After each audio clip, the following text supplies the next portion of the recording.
Hello everyone, welcome back to our channel. In today's video, I'm going to show you how to change your OnlyFans username in just a few simple steps. So, let's get started. To begin, open your preferred web browser and go to the OnlyFans website. Log into your account using your username and password. Once you are logged in, click on your profile icon in the top left corner and choose Settings from the drop down menu. Inside the Settings page, click on the Account tab. Here you'll see your current username. Click on it to edit. Now you can type in your new username. Make sure your new username is available. OnlyFans will show a green check mark if it is. Once you have entered your new username, hit the save button. Now you have successfully updated your OnlyFans username.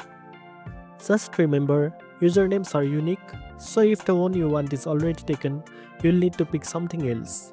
And that's it. Now you know how to change your OnlyFans username. If you found this video helpful, don't forget to like, share, and subscribe for more tech tips. Thanks for watching, and I'll see you in the next one.